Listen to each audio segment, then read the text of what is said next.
Tiga. Assalamualaikum warahmatullahi wabarakatuh. Bismillah walhamdulillah la haula wala quwwata illa billah. Ma ba'du. Alhamdulillah, puji syukur kepada Allah Subhanahu wa taala. Shalawat serta salam sampaikan kepada baginda Nabi Muhammad Rasulullah sallallahu alaihi wasallam. Yang saya hormati, saya muliakan Kementerian Kebudayaan Republik Indonesia. Saya Ibrahim Nawawi. Latar belakang saya adalah seorang mubaligh, seorang penceramah yang setiap ada undangan kami akan selalu menghadiri undangan pengajian. Dan dari latar belakang saya sebagai seorang mubaligh, ternyata di lapangan itu masih banyak masyarakat yang menyukai seni tradisi, terutama tradisi pertunjukan wayang. Oleh karena itu, karena masyarakat senang terhadap seni dan tradisi pertunjukan wayang, maka diperlukan sebuah dakwah yang berdimensi budaya dan intelektual di masyarakat. Mengapa? Karena ini ada ketersambungan antara kebutuhan masyarakat dengan apa yang akan kita sampaikan tadi tentang masalah pertunjukan wayang. Oleh karena itu, kami membuat sebuah kreasi kebudayaan, terutama kebudayaan wayang golek, untuk memenuhi kebutuhan masyarakat tersebut. Maka terciptalah apa yang disebut dengan wayang podel. Wayang podel itu sendiri berasal dari dua kata. Podel itu potret eling.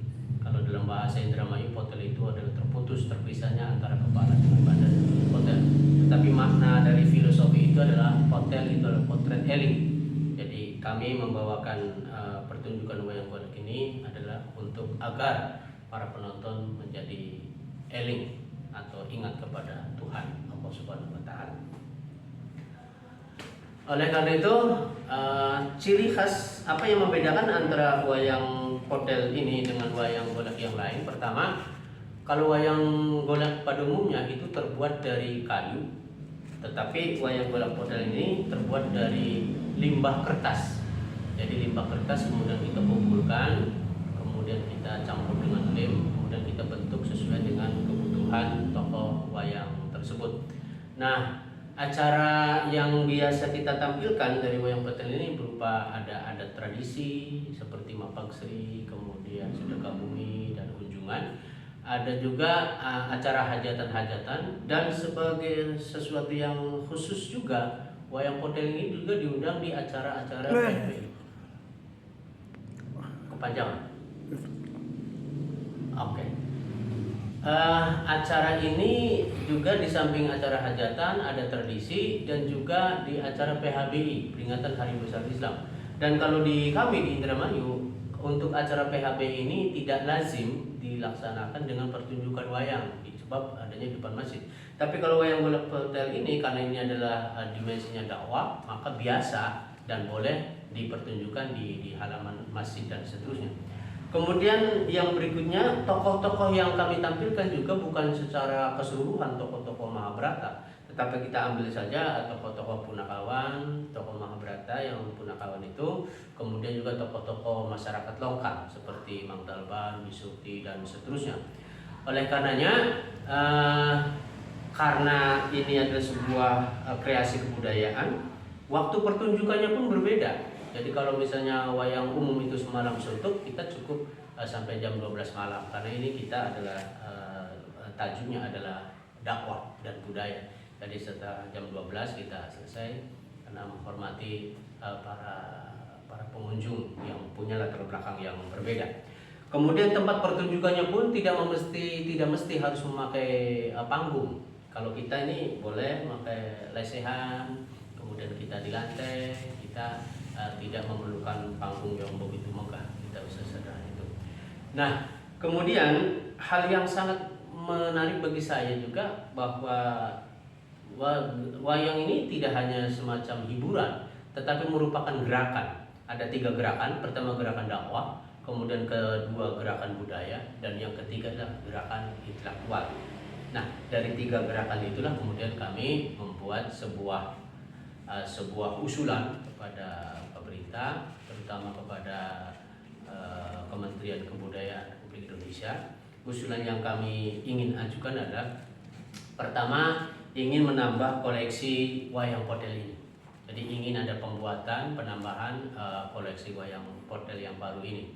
Kemudian yang kedua, ada lagi pelatihan terhadap panjak dan sinden agar mereka memiliki profesional dalam pertunjukan.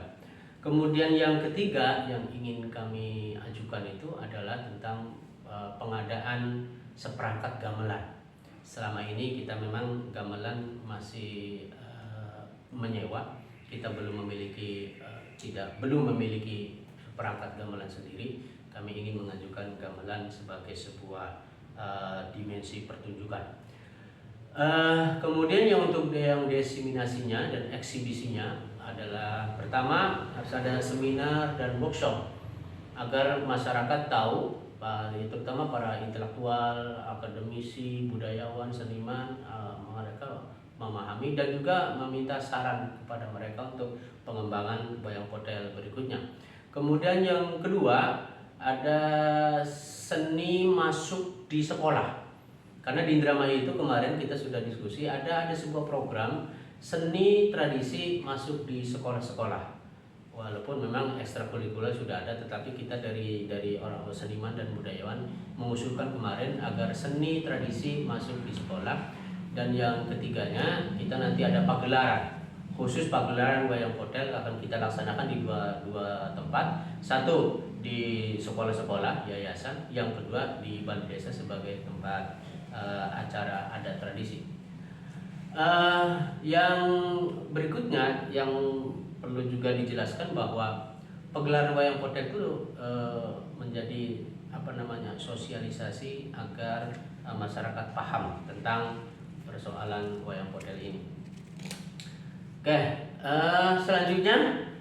selanjutnya apa yang ingin saya sampaikan, jelaskan juga bahwa apa sih nilai strategis yang ada di wayang potel ini, kreativitas dan inovasi dari wayang potel ini. Pertama, wayang potel itu sebagai nilai seni pertunjukan, bahwa di Indramayu banyak sekali ada tradisi pertunjukan dan salah satunya adalah seni pertunjukan wayang potel yang di dalamnya tidak hanya hiburan tetapi juga menjadi salah satu media penyebaran dakwah dan pendidikan.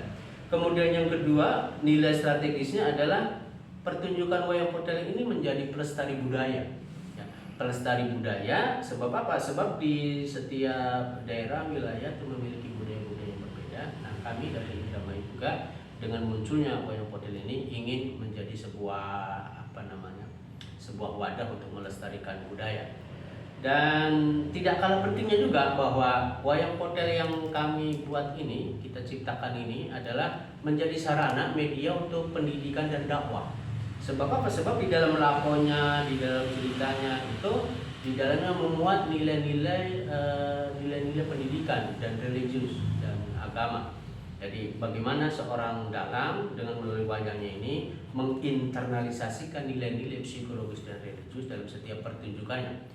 Dan yang terakhir bahwa wayang potel ini memiliki nilai di dalamnya ini ada sumber nilai, ada sumber nilai materi yang disampaikan di dalam setiap pertunjukan. Demikian apa yang saya sampaikan bahwa kreasi kebudayaan wayang potel ini sebagai media pendidikan dan dakwah menjadikan sesuatu yang sangat penting untuk disampaikan di masyarakat sekitar. Terima kasih dari saya, mohon maaf. Wabillahi taufiq wal hidayah. Wassalamualaikum warahmatullahi wabarakatuh.